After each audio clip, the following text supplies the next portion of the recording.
আমরা IK study force academy আবারও আমরা উপস্থিত হয়েছি আরেকটি মক টেস্ট এর মাধ্যমে।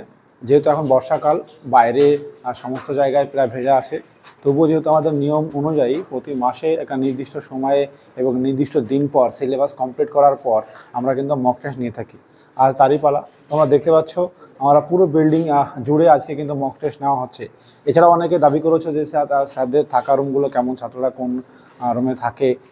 তোমরা দেখতে পাচ্ছ এটা আমাদের ক্লাস এ, অর্থাৎ মানে আমাদের এখানে ক্লাসরুম, আমাদের কয়েকটা ক্লাসরুম আছে, তার মধ্যে এটা একটা ক্লাসরুম যেখানে বাচ্চারা এভাবে বসে ক্লাস করে। আজ সেখানে বসেই কিন্তু তারা পরীক্ষা দিচ্ছে। আমরা আস্তে আস্তে সমস্ত কয়েকটা ঘরগুলি দেখে নেব যে বাচ্চারা কেমনভাবে পরীক্ষা দিচ্ছে। আমরা আস্তে আস্তে যাব। তার আগে তোমাদেরকে বলি, তোমরা যারা বিশেষ করে আমাদের এসএসসি অর্থাৎ স্টাফ সিলেকশনের জন্য আসতে চাও বা স্পেশাল ব্যাচ শুরু হতে চলে খুব অল্প দিনই, সামনের সপ্তাহ থেকে অর্থাৎ 10 তারিখের পর থেকে কিন্তু আমরা স্পেশাল ব্যাচ চালু করব। সেই ক্ষেত্রে তুমি তাড়াতাড়ি আমাদের সঙ্গে যোগাযোগ করো, যেখানে হিন্দি থাকবে কম্পালসারি। তো যারা আসতে চাও যোগাযোগ করো। অর্থাৎ তোমাদের কলেজের সামনে যারা কলেজে পরীক্ষা ভর্তি হয়েছো বা সামনে ডকুমেন্ট ভেরিফিকেশন হবে, সব কিছু করে তাড়াতাড়ি সঙ্গে চলে এসো। একদম প্রথম থেকে চাই আমরা এবার কমসে কম আউট অফ 50% যাতে পাস করতে পারে তার ব্যবস্থাপনা প্রথম থেকেই করা হবে। সেভাবেই কিন্তু তোমাদেরকে তৈরি করা হবে। আমাদের টার্গেট একটাই লক্ষ্য, এসএসসি বর্তমান পরিস্থিতিতে। তাই দেরি না করে আমাদের সঙ্গে যোগাযোগ করো। হ্যাঁ, তো তোমরা অনেকে জানতে চাইছো যে এখানে থাকা খাওয়া দাওয়ার ব্যবস্থাগুলি কেমন আছে। সেই বিষয়গুলো আমি আস্তে আস্তে বলবো এবং চেষ্টা করব। তোমরা দেখতে পাচ্ছ অ্যাজ ইউজুয়াল আমরা চেষ্টা করবো কয়েকটি রুম তোমাদেরকে দেখানোর, যেহেতু পুরো বিল্ডিং দেখাতে গেলে অনেক বড় ভিডিও হয়ে যাবে। প্রত্যেকটা রুমে তারা পরীক্ষা দিচ্ছে এবং বিভিন্ন জায়গায় পরীক্ষা দিচ্ছে। যেহেতু আমাদের একটু আগে বললাম বর্ষাকালের জন্য এই পরিস্থিতি। আমরা দেখতে পাচ্ছ এই ধরনের রুম তোমরা যারা আসতে চাইছো, একটি এরকম বেড দেওয়া হবে এবং সেই বেডে দুজন থাকার ব্যবস্থা করা হবে। তো তোমরা সেই হিসাবে তোমরা করতে পারবে, দেখতে পাবে। এই ধরনের রুমগুলো তোমরা থাকতে পারবে, যেখানে 4 থেকে 5 জন থাকার ব্যবস্থাপনা আছে। তো আরও দেখাবো, ঠিক আছে।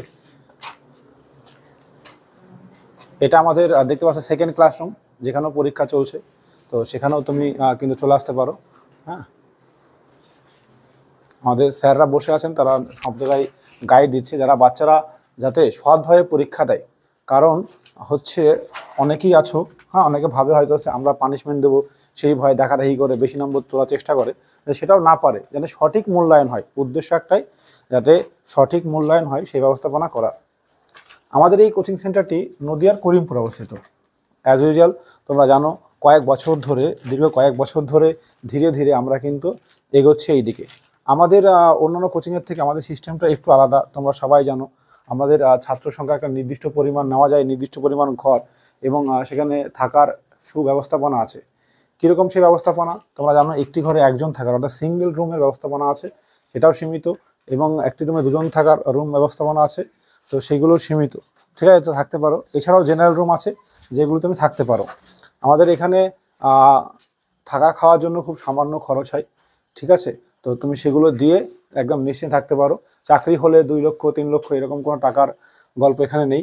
হ্যাঁ, খুব বুঝতেই পারছো, কারণ আমরা নিই না, আমরা মাসে অল্প অল্প টাকা নিয়ে থাকি, যাতে বাচ্চাদের পরবর্তীকালে কোনো কিছু না হয়। এখানে কোনোভাবেই তোমাকে তোমার যে ডকুমেন্টস অরিজিনাল জমা দেওয়া এইসব কোনো গল্প নেই।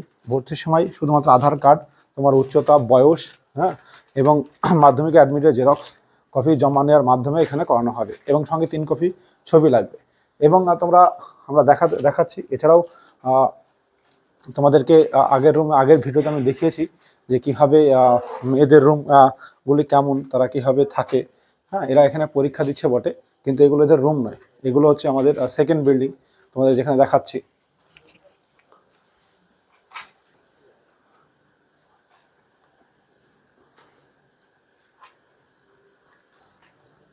তোমরা যারা স্পেশালি চাইছো যে স্যার আমরা সিঙ্গেল রুমে থাকবো, তো এই ধরনের রুম তোমরা পেয়ে যাবে, সেখানে তোমরা চলে আসতে পারো। দেখতে পাচ্ছ আমাদের প্রতিটা রুমই স্পেশালি একটা জিনিস ভালো করে লক্ষ্য করো, আমাদের ছাত্রছাত্রীদের জন্য কিন্তু এই রুমগুলো তৈরি করা হয়েছে। অর্থাৎ এমন নয় যে একটা বড় রুম আছে সেখানে তোমার জন্য কিছু করে দেওয়া হয়েছে। আমাদের স্পেশালি এটা সেন্টারের জন্য ছোটো ছোটো রুম করা হয়েছে, যাতে বাচ্চারা নিশ্চিন্তে পড়াশোনা করতে পারে। আমাদের এখানে তুমি কীভাবে আসবে, নদিয়া জেলার করিমপুর আসতে গেলে তোমার কৃষ্ণনগর থেকে করিমপুরে বাস ধরে অথবা তোমাকে অন্যদিকে বহরমপুর থেকে বাস ধরে সরাসরি চলে আসতে পারবে। দেখে নাও আমাদের প্রতিদিন কি কাজ হয়, প্রতিদিনের ডেইলি রুটিন এখানে কিন্তু দেওয়া আছে। এই রুটিন মেনে তোমাকে চলতে হবে। তুমি যদি মোবাইল আর বেশি আসক্ত থাকো, তোমাকে অবশ্যই বলবো আমাদের সেন্টারে তুমি চলে এসো, কারণ তোমাকে মোবাইল জমা দেওয়াটা কম্পালসারি হয়ে যাবে। এর ফলস্বরূপ তোমার জীবন একটি ভালোর দিকে প্রবাহিত হবে এবং হ্যাবিট বা অভ্যাস তৈরি হবে। নির্দিষ্ট টাইমে পড়া, নির্দিষ্ট টাইমে ওঠা এবং বলা এবং ডিসিপ্লিন তৈরি হবে এবং ধীরে ধীরে ধীরে তোমার পড়ার প্রতি ভালোবাসা জন্মাবে এবং সেখান থেকে স্কোর করবে, ভালো নম্বর হবে। আমাদের আরেকটা নিয়ম আছে, যদি কোনো ছাত্র বা ছাত্রী পরপর 3টি পরীক্ষা ফেল করে আমরা তাকে রাখবো না। অর্থাৎ এখানে থাকতে হলে তোমাকে নিয়ম মানতে হবে, পড়াশোনা করতে হবে, মোবাইল জমা দিতে হবে, এই সমস্ত নিয়ম। অর্থাৎ বুঝতেই পারছো একটা নির্দিষ্ট কড়া নিয়ম থাকে। এমন নয় যেখানে ভর্তি হলে কেউ দেখার নেই বা কেউ গাইড দিচ্ছে না, এমন কখনোই হবে না। প্রতিটা মুহূর্তে, প্রতিটা সেকেন্ডে তোমাদেরকে ব্যবস্থাপনা কিন্তু করা হবে। তাই দেরি না করে আজকেই আমাদের এই নম্বরে যোগাযোগ করতে পারো। তোমরা দেখতে পাচ্ছ স্ক্রিনে ভেসে উঠছে যে আইকেএসএল আবাসিক কোচিং। হ্যাঁ, এখানে যোগাযোগ করতে পারো এবং তুমি যদি বাড়িতে ফলো করতে পারো এই রুটিনটি এবং নির্দিষ্ট টাইমে, তাহলে তোমার কিন্তু অনেকটা উন্নতি হবে। আমরা টার্গেট নিয়েছি 130+ কী করে জিডিতে তোলা যায়, তার পরিকল্পনা চলছে। আজকে ভিডিও পর্যন্ত, পরবর্তী ভিডিওতে আবার দেখা হচ্ছে।